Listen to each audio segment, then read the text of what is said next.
ఆదాము మనలాంటి వాడు కాడు, ఆయన వేరు. ఆయన్ని ఆంగ్ల భాషలో చెప్పాలి అని అంటే he is federal headship to us. ఆయన మన అందరికీ సమాఖ్య ప్రతినిధి. సమాఖ్య ప్రతినిధి, ఫెడరల్ హెడ్ అంటారు. ఫెడరల్ హెడ్ అంటే అర్థం ఏంటంటే ఒక సమూహానికి లేదంటే ఒక గుంపు మొత్తానికి కలిపి నాయకత్వం వహించే పాత్ర కలిగి ఉన్నవాడు అతను. మరల జాగ్రత్తగా వినండి నా మాట. ఫెడరల్ హెడ్ లేదంటే సమాఖ్య ప్రతినిధి. ఏంటి సమాఖ్య ప్రతినిధికి ఉన్న విశిష్టత అంటే ఆయన చేసే మంచైనా చెడైనా అతను ఒక్కడితో పోయేది కాదది. అతను దేని మీనైతే నాయకుడిగా ఉన్నాడో ఆ సమూహానికి, ఆ గుంపుకి, సమస్తానికి అది అంటుకుంటుంది. అది మంచైనా చెడైనా ఆ పొజిషన్లో ఆడమ్ ఉన్నాడు. ఆ పాత్ర ఆదాము ధరించాడు. అందుకనే మన అందరికీ తెలుసు, ఈరోజు ఇక్కడ కూర్చున్న ప్రతి పురుషుడు ఏదో ఒక పని చెయ్యందే 5 ఏళ్ళు నోట్లోకి వెళ్ళవు. ఈరోజు ఇక్కడ కూర్చున్న ప్రతి పురుషుడు ఏదో ఒక పని చెయ్యందే కుటుంబం ముందుకు సాగదు. ఎందుకంటే మనందరం చెమటోడ్చాల్సింది ఎవరి వల్ల? ఎవరు చేసిన తప్పిదం వల్ల? ఆదాము చేసిన తప్పిదం వల్ల. అంటే ఆదాము చేసిన తప్పిదం ఆదాముకు ఒక్కడికే పరిమితం కాదు, ఆయన నాయకత్వం వహిస్తున్న జాతికి వచ్చేస్తుంది అది. అలానే హవ్వ కూడా. బైబిల్లో ఆదాము తినవద్దన్న పండుని, ఇంకా కాస్త బాగా మాట్లాడాలంటే దేవుని ఆజ్ఞని దాటిన తర్వాత ఒక దిక్కుతోచని స్థితిలోకి వెళ్ళిపోయాడు. ఎలా వెళ్ళిపోయాడు? ఒకసారి ఆదికాండం 3వ అధ్యాయానికి రండి. మనందరం చదివే మాట ఎప్పుడే. ఆదికాండం 3వ అధ్యాయంలో హవ్వమ్మ తినవద్దన్న పండుని సాతాను చేత మోసపరచబడినదై దాన్ని తిని తన పెనిమిటి అయిన ఆదాము కూడా ఇస్తుంది. అప్పుడు ఆదాము కూడా తింటాడు. అలా తినిన తర్వాత ఏం జరిగిందో 7వ వచనాన్ని చదవండి. 3వ అధ్యాయము 7వ వచనం. ఆదికాండము 3వ అధ్యాయము 7వ వచనము. అప్పుడు, ఎప్పుడు? ఆజ్ఞ దాటిన తర్వాత. అప్పుడు అంటే ఎప్పుడు అంటే ఆజ్ఞని అతిక్రమించిన తర్వాత. అప్పుడు వారిద్దరి కన్నులు తెరవబడెను. ఏం తెరవబడ్డాయట? వారిద్దరి కన్నులు తెరవబడ్డాయట. కన్నులు తెరవబడిన తర్వాత స్వర్గం ఏం కనపల్లా, పరలోకం అంతకంటే కనపల్లా. ఏం కనపడింది చూడండి వాళ్ళకి. వారు తాము దిగంబరులమని తెలుసుకొని, పండు తినంగానే ఏదో స్వర్గం ఏదో కనిపించేసిద్ది, మీరు ఇలా పండు తింటే అలా దేవుళ్ళు అయిపోతారని వాడు చెప్పాడు. ఇక్కడంతా సీన్ అంతా రివర్స్ అయిపోయింది. సీన్ రివర్స్ అయిపోయి వాళ్ళకున్న మహిమే పోయింది, ఉన్న మహిమ ఊడింది. ఊడి ఏమైందట? దిగంబరులమని తెలుసుకొని అంజూరపు ఆకులు కుట్టి తమకు కచ్చడములుగా చేసుకొనిరి. ఏం కుట్టుకున్నారట? చెప్పండి, ఏం కుట్టుకున్నారట? అంజూరపు ఆకులు కుట్టుకున్నారట. అంజూరపు ఆకులు కుట్టుకొని మొల చుట్టూరు కట్టేసుకున్నారట. వాళ్ళ ప్రైవేట్ పార్ట్స్ కనపడకుండా, వాళ్ళ గోప్యాంగాలు కనపడకుండా, వారి మర్మాంగాలు కనపడకుండా, వారి జెనిటల్ పార్ట్స్ అంటారు వీటిని, వాళ్ళ జెనిటల్ పార్ట్స్ కనపడకుండా వేటిలతో కుట్టుకున్నారట? మళ్ళా చదవండి. అంజూరపు ఆకులతో కుట్టుకున్నారట. ఎందుకు కుట్టుకున్నారు అంటే సడన్గా దిగంబరులం అయిపోయిన తర్వాత వాళ్ళకి అర్థం కాలా. ఈ దిగంబరత్వాన్ని ఎలా కప్పుకోవాలో, దీని నుండి ఎలా బయటపడాలో వాళ్ళకి అర్థం కాలా. అర్థం కాకపోయేసరికి ఏం చేయాలో తెలియక గబక్కన అంజూరపాకులు కనపడ్డే అంజూరపాకుల దగ్గరికి వెళ్ళారు. అంజూరపాకులు అన్నీ తెంచేసేసి వాటన్నిటి కచ్చడంగా చేసుకొని మొల చుట్టేసుకున్నారు. ఎంతసేపు అయిందో తెలియదు మనకి దేవుడు రావటానికి. బహుశా అది పగలపూట ఏమైనా జరుగుంటే దేవుడు సాయంత్రం వచ్చి ఉండొచ్చు. లేదంటే అవ్వమ్మ పొద్దునే 10ంటికి తినిందో 11ంటికి తినిందో మనకి డేట్లు ఏమీ లేవు కదా, మనం అంచనా వేయలేవు. దేవుడైతే చల్లపూట వచ్చేవాడు. అనగా చల్లపూట అంటే ఒక సాయంత్రం అనుకోండి, మనకు అర్థమయ్యే భాషలో చెప్పాలంటే. అప్పటికి 2 గంటలైందా 3 గంటలైందా, ఇన్సిడెంట్ జరిగి పూట అంతా గడిచిందా మనకు తెలియదు. కానీ ఎంత తప్పు చేశాడంటే ఆదాము అవ్వలు, మనిషికున్న బుద్ధి, తన బుద్ధితో తను ఎప్పుడూ తనను బాగు చేసుకోలేడని మొదటి ప్రయత్నంలోనే నిరూపించాడు మనిషి. మీరు ఎప్పుడైనా డెర్మటాలజిస్టుల దగ్గరికి వెళ్ళండి. తెలుసా డెర్మటాలజీ అంటే? తెలుసమ్మా? డెర్మటాలజిస్ట్ అంటే చర్మ వ్యాధి నిపుణుడు. కాస్త మంచి నాలెడ్జ్ ఉన్నటువంటి చర్మ వ్యాధి నిపుణుల దగ్గరికి వెళ్ళి, సార్ ఓ డాక్టర్ గారు, అంజూరపు ఆకుల్ని శరీరం మీద పెట్టుకుంటే ఏమైద్దండి అని అడగండి. ఇంకొద్దిగా డీప్ క్వశ్చన్ మనం అడగాలంటే, సార్ అంజూరపు ఆకుల్ని జెనిటల్ పార్ట్స్ దగ్గర లేదంటే ప్రైవేట్ పార్ట్స్ చుట్టుకుంటే ఏమైద్ది సార్ అని అడగండి. తెలిస్తే చెప్తాడు, తెలియకపోతే తెలుసుకొని చెప్పమని చెప్పండి. ఎందుకంటే అంజూరపు ఆకులు ఎప్పుడైతే మనిషి చర్మాన్ని తాకుతాయో, ముఖ్యంగా మనిషి జెంటైల్ పార్ట్స్ని తాగుతాయో చాలా ప్రమాదం. ఆకు చాలా ప్రమాదం. ఎంత ప్రమాదం అంటే వితిన్ అవర్స్లోనే పొక్కులు వ్యాపిస్తాయి. ఉండకూడదు అది. అంజూరపాకు చాలా డేంజరస్లో. అది మానవ శరీరం మీద ఎక్కువసేపు ఉండకూడదు. అది ముఖ్యంగా మనిషి యొక్క ప్రైవేట్ పార్ట్స్ మీద ఎక్కువసేపు ఉండకూడదు. ఉందంటే వితిన్ అవర్స్లో పొక్కులు వ్యాపిస్తాయి. వితిన్ అవర్స్లో చుట్టూరు ఎలర్జీ ఫామ్ అయిపోయింది. ఎలర్జీ, దురద గుండా ఆకు పట్టుకుంటే ఎలాగుంటుందో జెనిటల్ పార్ట్స్ దగ్గర అంజూరపాకు చుట్టుకుంటే అంత ప్రమాదం, చాలా ప్రమాదం. అది పొక్కులు వ్యాపించి దురద వ్యాపించి ఆ దురద తట్టుకోలేరంట. అసలు గీకేసుకుంటే లేదో రక్తం బయటకు వచ్చేస్తుంది. అంత దురద పుట్టేస్తుంది అది. అస్సలు దాని దగ్గరికి వెళ్ళకూడదు ఎప్పుడైనా సరే. ప్రైవేట్ పార్ట్స్ని ఎప్పుడు కూడా అంజూరపాకు దగ్గర తీసుకెళ్ళకూడదు. కానీ మనిషికి బుద్ధి లేక, దిక్కు తోచక, ఏం చేయాలో అర్థం కాక, ఈ పాపం నుండి ఎలా బయటపడాలో అర్థం కాక ఒక పనికి మాలిన నిర్ణయాన్ని ఎంచుకున్నాడు ఆది మానవుడు. ఆ ఆది మానవుడు ఎంచుకున్నటువంటి తెలివి తక్కువ నిర్ణయం ఏంటంటే అంజూరపాకులతో తనను తాను కాపాడుకున్న. పాపం పిచ్చివాడు తనకు తెలియని విషయం ఏంటంటే అంజూరపాకులు నేను కాపాడవయ్యా, కాపాడకపోగా అవి మరింత ప్రమాదాన్ని తెచ్చి పెడతాయి అన్న సంగతి తాను గ్రహించలేకపోయాడు. అందుకనే సొలొమోను మంచి మాట అన్నాడు. సామెతల గ్రంథానికి రండి ఒకసారి. సామెతల గ్రంథం 3వ అధ్యాయం 5వ వచనం చదవండి. సామెతల గ్రంథము 3వ అధ్యాయం 5వ వచనం చూడండి. మనిషి తీసుకున్న నిర్ణయం మనిషికి మేలు చేయలేకపోయింది. మనిషి తీసుకున్న నిర్ణయం చేయకపోగా కీడు తెచ్చిపెట్టే పరిస్థితిలోకి వెళ్ళిపోయింది. మానవ ప్రయత్నం ఎప్పుడూ సఫలం కాదు. మనిషి తనను తాను కాపాడుకోవటానికి చేసే ప్రతి ప్రయత్నం ఎప్పటికీ సఫలం కానేరదు.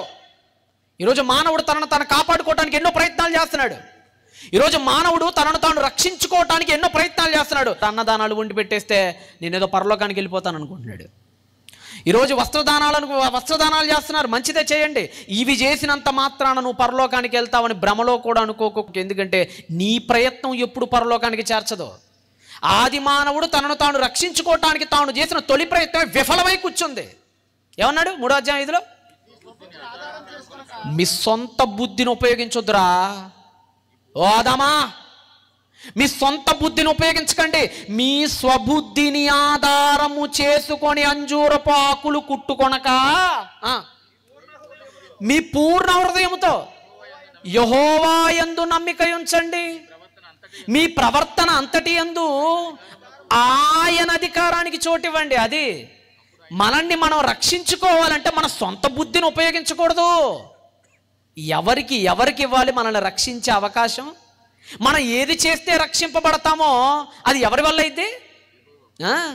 మన సొంత తెలివితేటలు ఉపయోగించకూడదండి. నాకు తెలిసిన ఒక ఆయన ఉన్నాడు. వాళ్ళ బాబుకి డెంగ్యూ వచ్చింది. 10 ఏళ్ళు ఉంటాయేమో బహుశా, అప్రాక్సిమేట్లీ.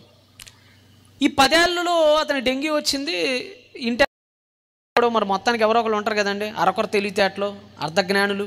మన ఇంటి పక్కన వాళ్ళందరూ వాళ్ళే. అర్ధజ్ఞానం ఎవడో వచ్చి, అరే డాక్టర్ దగ్గరికి ఎందుకురా, వాళ్ళు ఏళ్ళకి ఏళ్ళు నూకేస్తారా బాబు, వాళ్ళు అవన్నీ చెప్పో 25-30 వేలు వదిలిస్తారు, వద్దు నా మాటిను, బొప్పాస్కాయ ఆకులు తెచ్చుకొని రసం శుభ్రంగా తాగిచ్చే రోజుకి 2 గ్లాసులు అన్నాడు. మరి అంతే కదా, సొంత బుద్ధి, సొంత తెలివితేటలు. సొంత వైద్యం ఎప్పుడు పనికిరాదండి. సొంత వైద్యం చేస్తే పోతాం. డాక్టర్లో కూడా నకిలీ డాక్టర్లు ఉన్నారు, నేను కాదనట్లా. వేలకు వేలు వదిలించే వాళ్ళు నిజంగానే ఉన్నారు మన సమాజంలో. అందుకని మన సొంత తెలివితేటలు ఉపయోగించి ఏదో బాగుపడిపోదామని ఎప్పుడు అనుకోకండి. తాగిచ్చాడు, పొద్దున సాయంత్రం తాగిచ్చాడు. 3 రోజులైంది. ప్లేట్లెట్స్ లోపల పడిపోతున్నాయి, రోజుకి పడిపోతున్నాయి. ప్లేట్ గమనించలేకపోతున్నారు. ఎవరో చెప్పారు బొప్పస్కాయ ఆకులు తింటే అలా లిగిసిపోతే, అలా తాగితే అనుకుంటాయని ఎవడో చెప్పాడు. మొత్తానికి అది నేను తాగించేశాడు. 3 రోజుల నుంచి తాగించేశాడు. సీరియస్ అయిపోయింది, హాస్పిటల్కి తీసుకెళ్ళాడు. అప్పటికే పూర్తిగా పడిపోయినాయి. ఎంత పడిపోయినాయి అంటే డాక్టర్లు చికిత్స చేసినా కానీ మరలా తిరిగి లేగవలేనంతగా పడిపోయి చివరికి బాబు చచ్చిపోయాడు. చిన్న బాబు చచ్చిపోయాడు పాపం వాడు. అందుకనే సొంత తెలివితేటలు వాడకండి. ఆదాము సొంత తెలివితేటలు వాడాడు. అదేంటంటే మా ఇంటి పక్కనోడికి మా ఇంటి అనుకోడికి ఇలా చేసామంటే ఆడికి తగ్గిందంటే రేరే చాలా లాజిక్స్ ఉంటాయి వెనకమాల. దానివల్లే తగ్గిందంటానికి కూడా వీళ్ళే దాని మీద పరిశోధన చేస్తే తప్ప తెగదు మనకి. ఎవరో ఒకళ్ళకి ఏదో ఒక ఇన్సిడెంట్ జరిగింది, వాళ్ళ ఇమ్యూనిటీ పవర్ ఏంటో మనకు తెలియదు, ఈడి ఇమ్యూనిటీ పవర్ ఏంటో మనకు తెలియదు. దీని వెనక బిహైండ్ దట్ చాలా ఉంటాయి దాని లాజిక్స్. గుడ్డిగా దేన్ని చేయకండి. ఆదాము గుడ్డిగా ఒక సొంత బుద్ధిని ఉపయోగించి కట్టడాలు కట్టుకున్నాడు. అది పొక్కులు తెచ్చిపెట్టిందో దురదలు తెచ్చిపెట్టిందో తెలియదు. దేవుడికి అది ముందుగానే గుర్తెరిగి ఆ ప్రమాదంలో పడిపోకుండా ఓ పని చేశాడు. ఏం చేశాడట? 21 వచనం చదవండి. 21. దేవుడైన యెహోవా ఆదామునకును అతని భార్యకును చర్మపు చొక్కాయిలను చేయించాడు. అది చర్మపు చొక్కాయిలు. చర్మపు చొక్కాయిలు. చర్మం అంటే జీవం లేని దానికి ఉండిద్దా, జీవం ఉన్నదానికి ఉండిద్దండి చర్మం? చర్మం అంటే మొత్తానికి ఏదో జంతువు. చర్మము ఉంది అని అంటే మొత్తానికి ఏదో జంతువు ఆ క్షణంలో ఆ విషయంలో బలైంది. ఏదో ఒక జంతువు బలైంది. ఆ బలైన జంతువు నుంచి దేవుడు చర్మాన్ని ఒలిచాడు. చర్మాన్ని ఒలిచి ఎవరి చుట్టూ చుట్టేశాడు? ఆడమ్ చుట్టూ చుట్టేశాడు. అంటే ఆదామా, నీ దిగంబరత్వాన్ని కప్పటానికి ఆకులు పనికిరావు. ఆకులు పనికిరావు. ఒక జీవం మరణిస్తే తప్ప నువ్వు చేసిన పాపానికి పశ్చాత్తాపం దక్కదో, ప్రక్షాళన దక్కదో. ఇదే సీను మళ్ళీ మీ కయ్యను ఏబేల్ దగ్గర రిపీట్ అయిద్దండి. కయ్యను ఏం తీసుకొచ్చాడట? కయ్యను పంట ఆ పండ్లు ఈ పండ్లే. అరే పండ్లు గిండ్లు నీకు ఎప్పుడు చేయలేవు. కానీ ఏబేల్ ఏం తీసుకొచ్చాడు? గొర్రె. ఏబేల్కో విషయం అర్థమైంది. ఒరే మా అమ్మ నాయన పాపం చేసినప్పుడు ఆ పాపాన్ని కప్పటానికి దేవుడు ఒక జంతువుని తీసుకొని వచ్చి ఆ జంతువు చర్మాన్ని కప్పటం తర్వాతే సమాధానం ఏర్పడింది మా అమ్మ నాయనకి.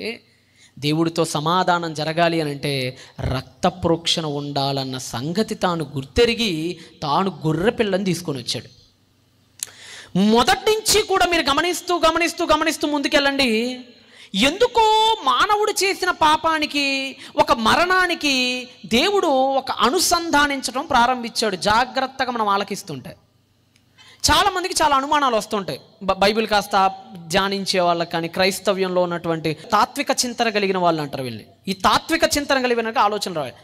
మన పాపాలు పోవాలి అని అంటే క్రైస్తవ సమాజం ఏం చెప్తుంది అంటే, సహజంగా పాపాలు పోవాలంటే ఏం లేదండి, యేసుక్రీస్తు వారు 2000 ఏండ్ల క్రిందట మన కోసం ఆయన ఈ లోకానికి వచ్చి పరిశుద్ధుడిగా బ్రతికి కన్య మరియ గర్భాన జన్మించి ఆయన ఈ లోకంలో మరణించి 3వ దినాన తిరిగి లేచాడు.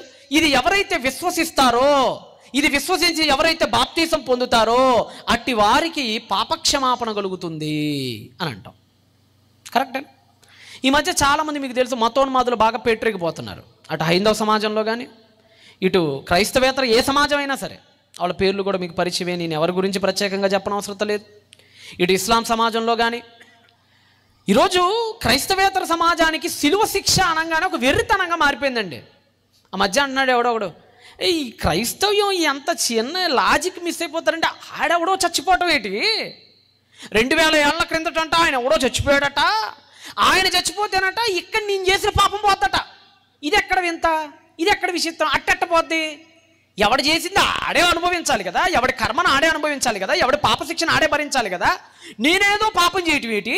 నాకంటే ముందే ఎవడో ఒక ఆయన పుట్టేయటం ఏంటి, ఆయన చచ్చిపోవటం ఏంటి, ఆయన నేను నమ్మితే నేను ఇప్పుడు చేసిన పాపం ఇప్పుడు పోవటం ఏంటి? ఇది ఎక్కడ వింత, ఇది ఎక్కడ విడ్డూరం, ఇది ఎక్కడ మూర్ఖత్వం? క్రైస్తవ్యం ఎంత మూర్ఖత్వం అని అనే వాళ్ళు చాలామంది ఉన్నారండి. అర్థం కాల. అందుకని అపోస్తలుడైన పౌలు కూడా క్రైస్తవ్యాన్ని మూర్ఖత్వం ఇప్పుడే కాదండి, ఎప్పటి నుంచో అనుకుంటూనే ఉన్నారు. ఎందుకు అనుకున్నారంటే వాళ్ళకి దేవుని శక్తి అర్థం కాల. ఒకసారి చదవండి, కొరింథీయులకు అపోస్తలుడైన పౌలు రాసినటువంటి పత్రిక, మొదటి పత్రిక 1వ అధ్యాయం 18 వచనాన్ని చదవగలరా? క్రీస్తును గూర్చిన వార్త నశించుచున్న వారికి, వాళ్ళకి ఎర్రిగా ఉంటుంది, ఎర్రెర్రిగా ఉంటుంది వాళ్ళకి. శవ్వేంద్ర, చచ్చిపోవటం ఏందిరా, లేకపోవటం ఏందిరా, అది నమ్మితే మేము పరలోకం వెళ్ళటం ఏందిరా, వాడికి ఎర్రిగా ఉండిద్ది. వాడికి ఇప్పుడు కాదు, బైబిల్ ఎప్పుడో చెప్పేసింది ఈ మాట బైబిల్ ఎప్పుడో చెప్పేసింది. అరే మీకు వెర్రిగానే ఉండిద్దిలేరా, మీకు అంతే ఉండిద్దిలేరా, మీకు వెర్రితనముగాను ఇంకా కానీ రక్షింపబడుతున్న మనకు దేవుని శక్తి అయి ఉన్నది. పైన ఆలోచించినోడికి అది వెర్రితనంగానే కనపడిద్ది. ఆయన ఎవరో చచ్చిపోతే మనకు రచ్చని రావటం ఏందిరే అని. కాస్త లోతుకెళ్ళి దైవ గుణలక్షణాలను ఆలోచిస్తుంటే, దేవా ఇంత గొప్ప కార్యమా నువ్వు ఈ భూలోకం మీద చేసింది అని ఆయన వైపు ఎత్తి ఆయనకి సలాం చేయాలనిపించింది. చూద్దాం ఎందుకు నోటి మాటతో దేవుడు క్షమించలేడు. మనందరికీ ఒక డౌట్ ఎప్పుడు రావాలి, హేతువాద దృక్పథం ఖచ్చితంగా ఉండాలి. అదేంటంటే, యేసుక్రీస్తు సిలువ మీద చనిపోతే దేవుడే మనల్ని క్షమించలేడా? ఆయన అంత అసమర్థుడా? ఇప్పుడు భూమి కలుగునుగాక అన్నప్పుడు ఏమైంది? భూమి కలిగింది. ఆకాశము కలుగునుగాక అన్నప్పుడు ఏమైంది? కలిగినాయి. మొక్కలు కలుగునుగాక, జంతువులు కలుగునుగాక, పక్షులు కలుగునుగాక అన్నప్పుడు అలా కలుక్కుంటూ ఆయన మాట బయటికి రాగానే జరిగిపోతుంది అది. మరి అలాంటి దేవుడు మానవాళి పాపము పోవునుగాక అంటే ఒక్క దెబ్బకి మసి ఎగిరిపోయినట్టు అలా ఎగిరిపోదా పాపపు ధూళంతా? దేవుడు ఒక్కసారి నోటితో మానవాళి చేసిన ప్రతి పాపం పోవునుగాక అని ఒక్క కమాండ్ ఆకాశం నుంచి కనుక ఇస్తే మొత్తం మనలో ఉన్నటువంటి ఆ పాపం అంతా చుట్టగట్టుకొని ఎగిరిపోదా? ఎగిరిపోయింది కదా. మరి అంత పెద్ద మనమే చెప్తుంటాం కదా, దేవుడికి అసాధ్యమైనది ఏదీ లేదు, ఆయన ఓమ్నిపోటెంట్, ఆయన సర్వశక్తిమంతుడు ఆయన అని మనమే చెప్తుంటాం. మరి సర్వశక్తిమంతుడైనప్పుడు నోటి మాటతో క్షమించలేడా ఏంటి మీ దేవుడు అడుగుతున్నారు. ఒక ఆయన ఉన్నాడు, మీ అందరికీ తెలుసు. బైబిల్ని చాలా బాగా ట్విస్ట్ చేస్తాడు, వాక్యాలను చాలా బాగా వక్రీకరిస్తాడు. ఆ వ్యక్తి ఒకసారి మీరు ప్రొజెక్టర్ మీద ప్లే చేయండి. షఫీ అని ఒక వ్యక్తి ఉంటాడు. మరి పాపాలకి పరిహారం ఏమిటి? ఈ పాపాలు, ఒక మనిషి పాపం చేశాడు, దానికి పరిహారం, దాని రక్షణ, ఆ పాపం ఎలా క్షమించబడుతుంది అంటే క్రైస్తవ సోదరులు మీకు ఏం చెప్తారు? క్రైస్తవ సోదరులు కలిగి ఉన్న ఆలోచన ఏమిటంటే, అయితే సమాజంలో పాపాలు బాగా పెరిగిపోయాయి కాబట్టి ఆ దేవుడు తన కుమారుడైన యేసుని భూమి మీద పంపించి ఆ యేసు శిలువ మరణం పొందే విధంగా చేశాడు. ఇప్పుడు కొత్త నిబంధన గ్రంథంలో పాపాలు, ఏ పాపమైనా క్షమించబడాలంటే ఏం చేయాలి? యేసు మా పాపాల కోసం చనిపోయాడు అని నమ్మాలి అంటున్నారు క్రైస్తవ సోదరుడు. ఇప్పుడు మానవుల పాపాల క్షమాపణ కొరకు యేసు బలిని ఉంచాడు. యేసు బలిని నమ్మితే తప్ప పాపం క్షమించబడదు. ఈ మాటలు వింటుంటే ఎలా ఉందంటే, ఏమిటి దేవుడు ఇంత కఠినుడా? పాపాలు క్షమించాలంటే ఏదో ఒక బలి జరుగుతేనే తప్ప పాపాలు క్షమించినటువంటి కరకశుడా ఆ దేవుడు? ఒక మానవుడు ఒక పాపం చేస్తే ఆ మానవుని యొక్క పాపం క్షమించబడాలంటే దేవుడు రక్తం కళ్ళ చూస్తే కానీ, ఏదో ఒక బలి జరిగితే కానీ అతని పాపం క్షమించినటువంటి రాక్షస స్వభావుడా ఆ దేవుడు అన్న ఆలోచన కలుగుతుంది. మిగిలిన పాపాలు అది ఎంత పెద్దదైనా కానివ్వండి, దాన్ని నేను అనుకుంటే క్షమిస్తాను. దేవుడు ఇష్టం, దేవుడు అనుకుంటే క్షమించేస్తాడు. ఆయన అనుకుంటే క్షమించేస్తాడు. దానికి బళ్ళు ఎందుకు? దేవుడు ఇష్టం. మీరు మాట విన్నారు కదా, దేవుడు అనుకుంటే క్షమించేస్తాడు. ఆయన మిగిలిన పాపాలు అది ఎంత పెద్దదైనా కానివ్వండి, దాన్ని నేను అనుకుంటే క్షమిస్తాను. దేవుడు ఇష్టం, దేవుడు అనుకుంటే క్షమించేస్తాడు. దానికి ఎంత పెద్ద ప్రాసెస్ ఎందుకు? ఆయనకి ఎవరినో పంపించటం, ఆయన చెత్త కొట్టేయటం, ఆయన కళ్ళ నుంచి రక్తం వచ్చేయటం, ఆయన పాపం పైకెక్కిచ్చేయటం, ఆ అరుపులు, ఆ కేకలు, ఎందుకు ఇన్ని బాధలు దేవుడికి? ఆయన చిటికేస్తే పోద్ది పాపం, చిటికేస్తే పాపం పోద్ది అంతే. ఎన్న అవసరం లేదు ఆయనకి, దేవుడికి అనుకుంటున్నారు. అదే కదా చాలామంది అనుకుంటారు, మీకు తెలుసు అది. ఒకసారి మన బైబిల్ని ఆలోచిద్దాం. నిజంగానే ఎందుకు దేవుడు నోటి మాటతో క్షమించి అంత గొప్ప అవకాశం, ఆ వెసులుబాటు ఆయనకున్నప్పుడు ఎందుకు ఇంత భయానకమైనటువంటి ఒక యజ్ఞం చేయాల్సి వచ్చింది భూలోకంలో ఆయన అని? ఇది మీకు అర్థం కావాలంటే ముందు మన దేవుడు ఆయన ఎలాగా, ఆయన ఏంటి, ఆయన లక్షణాలు ఏంటో మనకు అర్థం కావాలి ప్రియులారా. మనందరికీ తెలుసు మన దేవుడికి ఉన్న పేరే ఆయన ఉన్నవాడు అనువాడు. యహ్యహ షర్ యహ్యహ. ఆయన ఉన్నవాడు అనువాడు. ఆయన ఎప్పటి నుంచో ఉన్నాడు, అనాదిగా ఉన్నాడు. ఆయన గుణలక్షణాలు మనందరికీ బైబిల్లో చాలా అద్భుతంగా రాయించాడు దేవుని యొక్క గుణలక్షణాలు. ఎలా ఉన్నాయో దేవుడి యొక్క గుణలక్షణాలు ఒక్కొక్కటి మనం చూద్దాం. నిజంగా యోహాను జీవితం మనం ఆలోచిస్తే యోహాను చాలా మంచి మాట అన్నాడు. ఆయన మన చదవండి ఆ మాట, ఇప్పుడు మీరు చదివింది. దేవుడు ప్రేమస్వరూపి, ప్రేమ లేనివాడు దేవుణ్ణి చూడలేడని చెప్పేశాడు. ప్రేమస్వరూపి అంటే దేవుళ్ళో ఒకటి ఉందట. ఏంటట అది? ప్రేమ. జాగ్రత్తగానండి. మీకు ఆయన స్వభావ లక్షణాలు అర్థమైతేనే, ఆయన యాట్రిబ్యూట్స్ మీకు అర్థమైతేనే, ఆయన క్యారెక్టరిస్టిక్స్ మీకు అర్థమైతేనే వై క్రాస్ అనేది మీకు అర్థమైతే. దేవుడిలో ఉండే మొదటి స్వభావ లక్షణం గురించి యోహాను మాట్లాడుతూ ప్రేమ అన్నాడండి ఆయన. నెక్స్ట్ ఇంకో మంచి మాట మనం చూద్దాం. ఇర్మియా గ్రంథం 31వ అధ్యాయం 3వ వచనం. చాలా కాలము క్రిందట యెహోవా నాకు ప్రత్యక్షమై ఇట్లా అన్నాడట, శాశ్వతమైన ప్రేమతో ప్రేమిస్తున్నాడు. రే మనుషులారా, I love you so much my dear people. నా జనాంగమా, మీరంటే నాకు చాలా లవ్వు. నిజమే, దేవుడు నరుడిని ప్రేమించినంతగా మరి ఎవరిని ప్రేమించలేదండి మహానుభావుడు. అది మన భాగ్యం, అది మన అదృష్టం. నిజమే, ప్రపంచంలో ఎన్నో కోట్ల జంతువులు, పరలోకంలో ఎన్నో కోట్ల దేవదూత సమూహాలు, ఎవరికీ లేని భాగ్యం, ఏ జంతువుకి లేని భాగ్యం, ఏ జీవరాశికి లేని భాగ్యం మనకి దక్కిందండి. ఏంటంటే ఆ భాగ్యం? ఆయన ప్రేమని, ఆయన అనంతమైన ప్రేమను చూరగొనే భాగ్యం మనకిచ్చాడండి మన దేవుడు. మీరు బైబిల్ మొత్తం మీనా దేవుడు ప్రేమాస్వరూపి అనే ఆయన ప్రేమను వ్యక్తపరిచే మాటలు 800 సార్లు మీకు కనపడదు బైబిల్లో.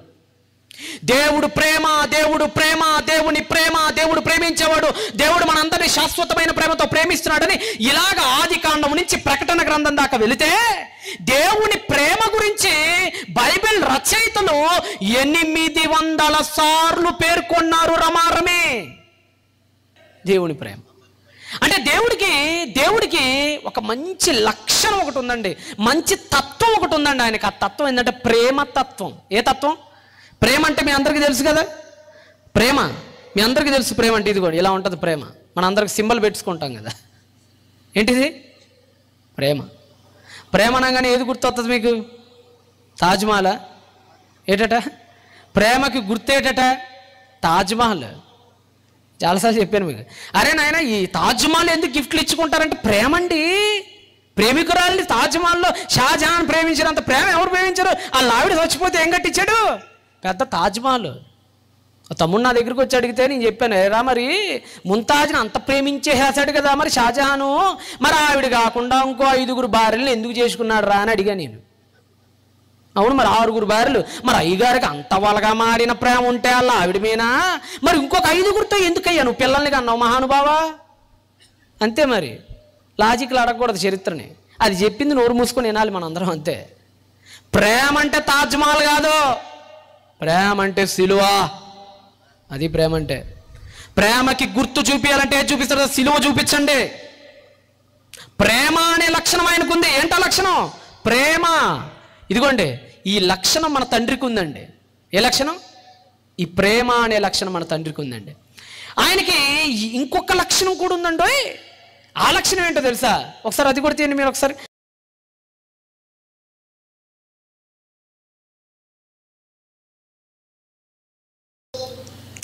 ప్రకటన గ్రంథము 4వ అధ్యాయము 8వ వచనం చదవండి.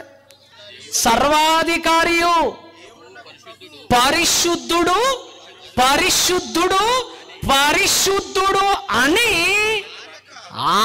మానక రాత్రింబగళ్ళు ఆయన సన్నిధిలో చెప్పుతూనే ఉన్నాయటండి.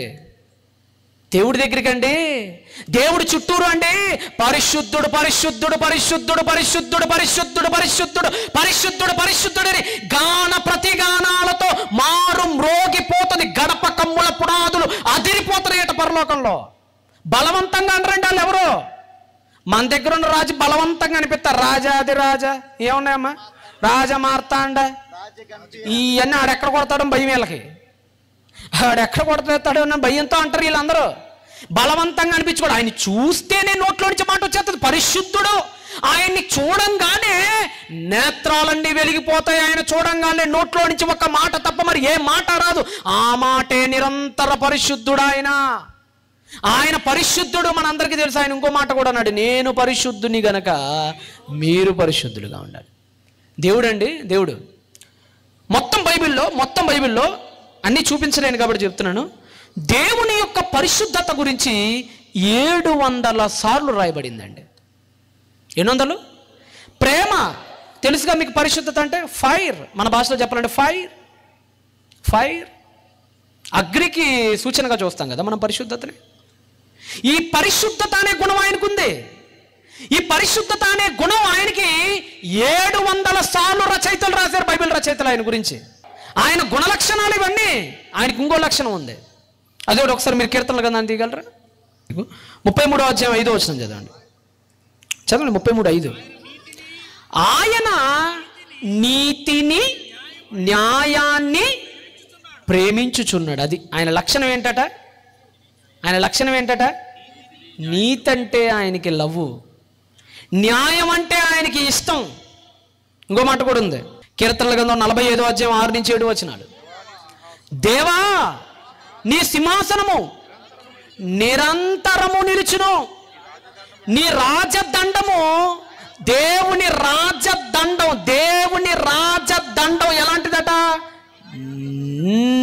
న్యాయార్థమైనది. నీతిని ప్రేమిస్తావు తండ్రి. దేవుడు మీకు అర్థం కావాలంటే ఈ ప్రపంచంలో 66 పుస్తకాలలో నిక్షిప్తమై ఉన్నాడు ఆయన. అవి మీరు చదవండి, ఆయన ఎవరో మీకు అర్థమైపోద్ది. అవి మీరు చదవండి, ఆయన గుణలక్షణాలు మీకు అర్థమైపోతాయి. మీకు న్యాయము అని అన్నాం కదా, న్యాయం అంటే అర్థం ఏంటండి? న్యాయము అంటే అర్థం ఏంటి? ఇదిగోండి, న్యాయం అంటే అర్థం ఏంటి? సరిగ్గా తూస్తాడు ఆయన, తూచుతాడు ఆయన. న్యాయం అంటే త్రాసు. న్యాయంగా ఉండండి అంటాం. న్యాయమాత అంటుంటాం కదా. ఏం పట్టుకుని ఉంటుందండి న్యాయమాత? జడ్జిలో ఉంటారు కదండి, జడ్జి దగ్గర న్యాయమాత చేతిలో ఏముంటుంది? ఇదే ఉంటుంది. ఏంటిది? త్రాసు. త్రాసు ఉంటుంది న్యాయమాత చేతిలో. త్రాసు దేనికి సూచన? న్యాయానికి సూచన, కరెక్ట్గా తూయటానికి సూచన. ఇప్పుడు మనకి మొత్తం 3 కనపడ్డాయి. చాలా ఉన్నాయి. ప్రధాన లక్షణాలు 3 కనపడ్డాయి. ఒకటేంటి? ప్రేమ. రెండేంటి? పరిశుద్ధత. మూడేంటి? ఇదిగోండి, మూడేంటి? నీతి న్యాయం. 1 ప్రేమ, 2 పరిశుద్ధత, 3 నీతి న్యాయాలు. జాగ్రత్తగా ఆలకించండి. ఎందుకంటేనండి, దేవుడు ఏ చర్య చేసినా, దేవుడు ఏ నిర్ణయం తీసుకున్నా ఈ 3 దేనికి భంగం కలగటానికి వీల్లేదు. ఏ 3? ప్రేమ, పరిశుద్ధత, నీతి న్యాయం. ఈ 3 దేనికి భంగం కలిగినా దేవుడు ఒప్పుకోడు. అది ఆయన లక్షణం. అంతే. ఆయన అంతే. ఆయనకున్న లక్షణం అంతే. అదేంటంటే ప్రేమకు భంగం కలిగినా ఒప్పుకోడు. అందుకని పరిశుద్ధతకు భంగం కలిగినా ఒప్పుకోడు, న్యాయానికి భంగం కలిగినా ఒప్పుకోడు. ఈ 3 సంతృప్తి అయ్యే పని తప్ప మరొక పని ఆయన చెయ్యడు. అది ఆయన స్వీయ చట్టం. ఎవడో పెట్టిన గీతలు కాదు, ఎవడో వచ్చి పెట్టే చట్టం కాదు. ఆయన పైన స్వీయ చట్టకుడు ఆయన, స్వీయ నిబంధుడు ఆయన. ఇప్పుడు ఈ 3 సంతృప్తి చేయాలి. జాగ్రత్తగానండి. ఇప్పుడు ఆది మానవుడు పాపం చేశాడు. మీకు చెప్పాను కదా, ఫెడరల్ హెడ్ ఆయన. ఏ హెడ్? Federal head. అంటే అర్థం ఏం చెప్పా మీకు? యావత్తు సమాహారం మొత్తానికి ఆయన లీడర్షిప్ వహిస్తాడు. ఆయన ఓడిపోతే అందరూ ఓడిపోయినట్టు, ఆయన గెలిస్తే అందరూ గెలిచినట్టు. అది ఫెడరల్ హెడ్ అంటే. మీకు అర్థం కావడానికి ఇప్పుడు ఒక వరల్డ్ కప్ ఉంది అనుకోండి. ఒక వరల్డ్ కప్ మీ అందరికీ తెలుసు కదా. 2011లోనే ఎప్పుడో ఇండియా ప్రపంచ కప్పును సాధించింది. వరల్డ్ కప్ క్రికెట్ ధోని హయాంలో సాధించింది. ఇప్పుడు ధోని గారు చివరిలో 6 కొట్టారు, మనందరికీ తెలుసు. అప్పుడు వరల్డ్ కప్ అందరూ దేశం మొత్తం చూసింది అప్పుడు అంతా కదా. ప్రధానమంత్రి ఆ రోజుల్లో మన్మోహన్ సింగ్ గారు వచ్చారు, సోనియా గాంధీ గారు వచ్చారు, పెద్ద వాళ్ళందరూ వచ్చి వాచ్ చేశారు ఆ రోజు. ధోని గారు చివరిలో 6 కొట్టంగానే అప్పుడు ఆయన ఒక్కడే గెలిచాడా? మొత్తం భారతదేశం మొత్తం గెలిచేసిందా కదా? ఆయన గెలవంగానే కామెంటేటర్ ఒక మాట అంటాడు, ఒకసారి మీరు అది చూడండి. అయినా కదండి జువైనల్ త్రో అయినా అంతే. అభినవ్ బింద్రా మీ అందరికి మరి గుర్తున్నాడో లేదో, గతంలో గోల్డ్ మెడల్ కొట్టాడు. Abhinav Bindra shooter gold medal కొట్టాడు. అతను గెలిచినప్పుడు కానీ, ధోని గారు 6 కొట్టినప్పుడు కానీ ఆ కామెంటేటర్స్ ఉపయోగించే మాట ఏంటో తెలుసా? India win. ఏమంటారు? ధోనీస్ విన్ అనరు, 11 మెంబర్స్ విన్ అనరు, ఇండియా విన్. ఒకసారి చూడండి, ఒకసారి మాది ప్లే చేయండి ఆ world cup.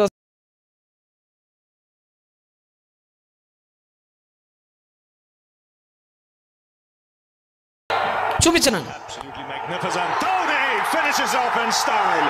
A magnificent strike into the crowd. India lift. మళ్ళా కొద్దిగా వెనక్కి వెళ్ళండి. ఏమన్నారు? India lift the World Cup. India lift the World Cup. India lift the World Cup. India lift the world cup అంటే ధోని అనే ఆయన ఒక్కడు ఆడిన ఆట వల్ల, ధోని అనే ఆయన ఒక్కడు ఆడిన, ఒకటంటే 11 మంది ఆడారులేండి, చివరి మూమెంట్ గురించి చెప్తున్నా. ఆ ఒక్కడు ఆడిన ఆట వల్ల అసలు ఆటే ఆడని నువ్వు నేను కూడా ఏమయ్యాం? అసలు బ్యాట్ ముఖం చూడ నువ్వు నేను కూడా ఏమయ్యాం? అసలు బాల్ ఎట్టుంటుందో చూడ నువ్వు నేను కూడా ఏమయ్యాం? అసలు ఏనాడు క్రికెట్ దగ్గరికి వెళ్ళి చూడని ముఖాలు మనం కూడా ఏమయ్యాం? మనం కూడా విన్ అయిపోయాం. దట్ ఈజ్ ఫెడరల్ హెడ్షిప్ అంటే. ఇంకొక ఆయన ఉన్నాడు, అభినవ్ బింద్రా, మీకు కూడా తెలుసు. ఆయన షూటర్, ఆయన ఒలింపిక్స్లో ఒక్కడే 140 కోట్ల మంది భారతీయులందరి తరపున రంగంలోకి దిగాడు ఆయన. ఒకసారి చూడండి అది కూడా. गोल्ड मेडल जीत लिया है. India's Abhinav Bindra gold medal लेने. They're winning India's first individual gold. India's first individual gold. మీకు ఒకటి అర్థం కావాలి, అదేంటంటే సమాఖ్య ప్రతినిధి అనే తెలుగు పదానికి అర్థం తెలియాలి, ఫెడరల్ హెడ్ అనే ఇంగ్లీష్ పదానికి అర్థం తెలియాలి. అలా రెండింటికి అర్థం ఇదే ఇప్పుడు మీరు చూసిందే. అదేంటంటే యావత్తు సమూహం తరపున ఒకడు ఉంటాడు, అతను గెలిస్తే అందరు గెలిచినట్టు, అతను ఓడిపోతే అందరూ ఓడిపోయినట్టు. ఇప్పుడు మొన్న ఈ మధ్య ఇండియా వరల్డ్ కప్ ఓడిపోయిందట, ఇండియా ఓడిపోయింది అంటారు అంతే.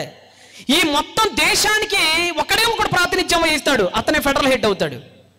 ఈరోజు ఈ భూమి మీద ఉన్న సమస్త మానవ జాతికి ఫెడరల్ హెడ్ ఎవరో తెలుసా? Is Adam. ఆయన ఆదాము మొదట ఆట ఆడాడు. ఆ మొదటి ఆటలో సాతాను గాడేసిన ఫస్ట్ బాల్కే బౌల్డ్ అయి కూర్చున్నాడు. మొత్తం మానవ జాతి ఏమైపోయింది? అవుట్ అయిపోయింది. మొత్తం మానవ జాతి ఏమైపోయింది? పాపం రంగప్రవేశం జరిగి సమస్త మానవ జాతి ఓడిపోయింది. ఎవరి దగ్గర? సాతాను దగ్గర ఓడిపోయాడు. మొదటి మానవుడు దేవుడు ఇచ్చిన ఆటలో ఓడిపోయాడు. ఆటతో పోల్చొచ్చా అంటే పోల్చొచ్చు, ఎందుకు పోల్చకూడదు? విశ్వాసిని దేంతో పోల్చాడు అపోస్తలుడు? ఏం పౌలు? పందెపు రంగమందు పరిగెత్తువాడు అంటే క్రీడతో పోల్చాడు. మరి అవును, మన క్రీడలోనే ఉన్నాం మనందరం క్రీడలో. జట్టి అయిన వాడు పోరాడునప్పుడు అంటాడు. జట్టి అంటే అర్థం చేస్తే అథ్లెట్ జట్టి అంటారు. అథ్లెట్ అంటే ఏంటి? క్రీడాకారుడు, స్పోర్ట్స్ మ్యాన్. ఈ విధంగా ఆదాము మొదటి ఫెడరల్ హిట్ అండి సమస్త మానవ జాతికి. ఆదాము ఎప్పుడైతే ఓడిపోయాడో, ఆదాములోకి పాపం ఎప్పుడైతే వచ్చిందో, ఆ ఓటమి ఏమైంది? సమస్త మానవ జాతికి వచ్చేసింది. ఆ తర్వాత అందరూ పాపం చేయటాన్ని బట్టి అందరూ ఏమైపోయారు? పాపులైపోయారు. ఇప్పుడు జాగ్రత్తగా, ఇప్పుడు మనిషి పాపం చేశాడు, మొదటి మనిషి పాపం చేశాడు. ఇప్పుడు ఈ మొదటి మనిషిని ఏం చేయాలి చెప్పండి? పాపానికి జీతం ఏంటి చెప్పండి? మరణం. ఇప్పుడు వీడిని ఏం చేయాలి? ఆదాముని ఇప్పుడు ఏం చేయాలి? నరకంలో వెయ్యాలి. ఇది ఇంటేనే మీకు అర్థమైంది. మళ్ళా చెప్తున్నా, ఆది మానవుడైన ఆదాము చేసిన పాపానికి గాను మానవ జాతిని, ఆదాముని మరి ముఖ్యంగా ఎక్కడ పంపించాలి?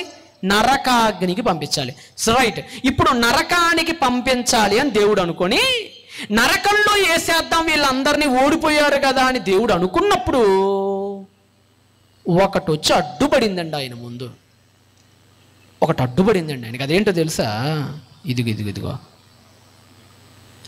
ఏంటిది? ప్రేమ. ఇది వచ్చి సైలెంట్గా దేవుడి ముందు తలకాయ దించుకొని పెర్సానిఫికేషన్ చేస్తున్నా. పెర్సానిఫికేషన్ అంటే వ్యక్తిత్వ ఆరోపణ చేసి మాట్లాడుతున్నా మీకు అర్థం కావటానికి. ఈ ప్రేమ కళ్ళమ్మటి నీళ్ళు పెట్టేసుకుంది. కళ్ళమ్మటి నీళ్ళు పెట్టేసుకొని, దేవా నువ్వు ప్రేమస్వరూపి కదా, శాశ్వతమైన ప్రేమతో ప్రేమించేవాడవు కదా, రచయితలు 800 మార్లు నిన్ను ప్రేమామయుడు అని పేర్కొన్నారు కదా, మరి మనుషులందరినీ నరకానికి వెళ్తుంటే నాకు ఒప్పుకోబుద్ధి కావట్లేదయ్యా, నాకు బాధగా ఉందయ్యా, నా వల్ల కావట్లేదయ్యా అని ఆయనలో ఉన్న ఈ ప్రేమ అనే ఈ గుణం, ఆయన మనసులో ఉంటుంది కదా, ప్రేమ అనే ఈ గుణం ఒప్పుకోవట్లా. బాధపడుతుంది, వద్దంటుంది, వద్దు వద్దు దేవా వద్దు వద్దు, ప్లీజ్ ప్లీజ్ ప్లీజ్. వాళ్ళు నీతో సృష్టింపబడిన వాళ్ళయ్యా, నువ్వే సృష్టించావయ్యా, నువ్వు లేకపోతే వాళ్ళ బ్రతుకులు ఏమైపోతాయ్యా, వద్దయ్యా వద్దు, ఆపై తండ్రి నరకానికి పంపించొద్దు దేవా అని ఈ ప్రేమ ఆయన దగ్గరికి వచ్చి బతిమిలాడుకుంటుంది. ప్రేమ అంటే మళ్ళీ బయట ఎక్కడ ఉండదు, మీకు అర్థం కావడానికి చెప్తున్నా. ఆయనలోని అంతరంగం గురించి మాట్లాడుతున్నా, దేవునిలోని అంతరంగ స్వభావం గురించి మాట్లాడుతున్నా. ఈ ప్రేమ ఆయనకు వచ్చి అడ్డుపడి వద్దు దేవా ప్లీజ్ దేవా అని బతిలాడుతుంది. అప్పుడు దేవుడు మరి ప్రేమను ఏం చేయాలి? ప్రేమను ఏం చేయాలి? ఇప్పుడు దేవుడు సాటిస్ఫై చేయాలి. ప్రేమను ఏం చేయాలి? దేవుడు సంతృప్తి పరచాలి. మీకు మొదట్లోనే చెప్పా ఒక ఫామ్లో దేవుడి విషయంలో, దేవుడు ఏ పని చేసినా ఆ 3 సాటిస్ఫై అయితేనే చేస్తాడు ఆయన. ఏ 3? ప్రేమ, పరిశుద్ధత, న్యాయాలు. ఇప్పుడు ఈ ప్రేమ వచ్చి సాటిస్ఫై కావట్ల ప్రేమ. అందుకని దేవుడు ఏమన్నాడంటే, సరేలేవే, సరే నువ్వు ప్రేమ కదా, ప్రేమ గుణం కదా, నిన్ను నరకంలో పడేయటం నాకే ఒప్పుకోవట్లా, నాలో ప్రేమ ఒప్పుకొని ఎట్లా, నా ప్రేమ దాన్ని వద్దని చెప్తుంది, నేను ఆపేస్తా, నరకంలో వేయను, సరేనా? సూపర్ దేవా అంటుంది. ఇది ఉంది చూసావా, ఇది ఆ మాట దేవుడు అనగానే అబ్బా భలే నవ్వేస్తుందండి, చంపలిండా నవ్వొచ్చేస్తుందండి దీనికి, ప్రేమకి. ఎందుకంటే మరి ప్రేమించేవాడు కదా దేవుడు. ఇది హ్యాపీ ఉంది. ఇప్పుడు దేవుడు నేను ఎప్పుడైతే పడేయను అని అన్నాడు నరకంలో, పిచ్చ హ్యాపీగా ఉంది ఇప్పుడు ఇది. సరే మరి నరకంలో పడేపోతే ఇంకెక్కడ వేయాలి? మరి పరలోకానికి తెచ్చిపెట్టుకో. సరే నువ్వు అన్నట్టుగా పరలోకానికి తెచ్చేస్తాలే, నువ్వు బాధపడగానే ప్రేమ సైలెంట్ అయిపోయింది, నవ్వుతా వెళ్ళి పక్కకి వెళ్ళిపోయింది. ఇప్పుడు పరలోకానికి తీసుకొస్తాననగానే ఇంకొకటి వచ్చి అడ్డుపడుతుంది. అదేందో తెలుసా? ఎక్కడికి తెస్తా వాళ్ళని, ఇదేసే డైలాగ్. ఎక్కడికట వాళ్ళు వచ్చేది? దేవుళ్ళో ఇంకొక అంతరంగం అండి ఇవన్నీ. జస్ట్ పర్సానిఫికేషన్ చెప్తున్నాను కదా, ఇవేదో బయట నుంచి వచ్చి ఇలా అంటున్నాయని అనుకోకండి. ఆయనలో ఉన్న అంతరంగం, ఆయనను అడుగుతున్న జవాబులు అవి. ఎక్కడ తీసుకొస్తావు దేవా? పరిశుద్ధుడు కదా నువ్వు, పరిశుద్ధత కదా నువ్వు, నేను పరిశుద్ధుని కనుక మీరు పరిశుద్ధులై ఉండాలని అన్నావు కదా నువ్వు. మరి ఈ పాపాత్ములందరినీ తీసుకొని వచ్చి, ఈ దరిద్రులందరినీ తీసుకొని వచ్చి పరలోకంలో నీ పక్కన కూర్చోబెట్టుకుంటావా? అస్సలు ఒప్పుకోను అంటుంది. ఇది ఏంది? ఇది పరిశుద్ధత. ప్రేమ హ్యాపీ అయింది కానీ ఇది హ్యాపీ కాల. ఏంటిది? పరిశుద్ధత హ్యాపీ కాల. మరి ఇప్పుడు పరిశుద్ధతను ఏం చేయాలి? ఇప్పుడు మళ్ళా దేవుడు సంతృప్తి పరచాలి. అప్పుడు పరిశుద్ధతతో ఒక మాట అన్నాడు, సరే నీవే, సరే నీకు పని చెప్తా. నీకేంటి వాళ్ళు ఇక్కడికి రావటానికి అడ్డం ఏంటి? నీకు ఏంటి ఇబ్బంది? ఏంటి? పాపమేగా, పాపమేగా. ఏంటి వాళ్ళని ఎందుకు నువ్వు రావద్దంటున్నా? పాపం ఉండబట్టే కదా. సరే ఓ పని చేస్తా పో, నా నోటితో మానవ జాతి పాపాలన్నీ పోవునుగాక అనేస్తా. ఓకే అన్నీ పోతాయి. దేవుడు అంటే పోతాయండి, ఇబ్బంది ఏం లేదు. దేవుడు అంటే ఏదైనా జరిగితే ఏదైనా పోతాయి అనేస్తా. ఓకేనా అన్నప్పుడు హ్యాపీ అయిపోయింది. ఇది ఏది హ్యాపీ? ఇది హ్యాపీ అయిపోయింది. ఇందాక మీకు చూపించాను కదా, ఇది ఇప్పుడో హ్యాపీ అయిపోయి గంట అయింది, ఇది హ్యాపీ అయిపోయి. ఇప్పుడు 2 హ్యాపీ అయిపోయినాయి. నరకానికి పంపిలే అన్నప్పుడు లవ్వు, సర్లే పాపమేగా నీ గడ్డు, నా నోటి మాటతో క్షమించేస్తాలే పో అన్నప్పుడు పరిశుద్ధత. 2 పిచ్చ హ్యాపీ అయిపోయినాయి. ఇప్పుడు ఇంకోటి వచ్చింది. ఏమై ఉంటుంది అంటారు? అది ఇదిగిదిగా ఏమొచ్చింది? న్యాయం. ఇది వచ్చి అంటుంది, దేవా ఒకసారి ఆలోచించు, నువ్వు ప్రేమ హ్యాపీ అయింది, సరే పరిశుద్ధత కూడా ఓకే, మరి నా సంగతి ఏంటి? ఏంటిది? న్యాయం. ఆయనలో ఉన్న మరొక లక్షణం ఇది. ఏంటి ఆయనలో ఉన్న మరొక లక్షణం? న్యాయం. న్యాయం న్యాయం అంటే అర్థం ఏంటి? న్యాయం అనే పదానికి అర్థం ఏంటండి? జరిగిన దానికి తగిన ఫలం, అదే న్యాయం అంటే. జరిగిన దానికి తగిన ఫలం, అదే న్యాయం అంటే. ఇప్పుడు మీరున్నారు, ఎవడో మీ ఆస్తిని కొట్టేశాడు, కోర్టుకు వెళ్ళారు. కోర్టుకు వెళ్ళిన తర్వాత ఇప్పుడు మీకు న్యాయం అంటే ఏంటి? మీకు ఒక అన్యాయం జరిగింది, ఆ అన్యాయానికి కాను మీ ఆక్రమించబడిన మీ భూమిని మరలా జడ్జి గారు ఏం చేయాలి? ఇప్పించాలి, అది న్యాయం. ఆక్రమించిన వాడిని ఏం చేయాలి? శిక్షించాలి, అది న్యాయం. చేసిన క్రియలకు తగిన ఫలమే న్యాయం. ఇప్పుడు మానవుడు ఏం చేశాడు? పాపం చేశాడు. మరి పాపం చేసినప్పుడు ఆడికి ఏం విధించకుండా తీసుకొచ్చేసి జస్ట్ నోటి మాటతో క్షమించేస్తే నువ్వు, అది న్యాయం అయ్యిద్దా? అయిదా?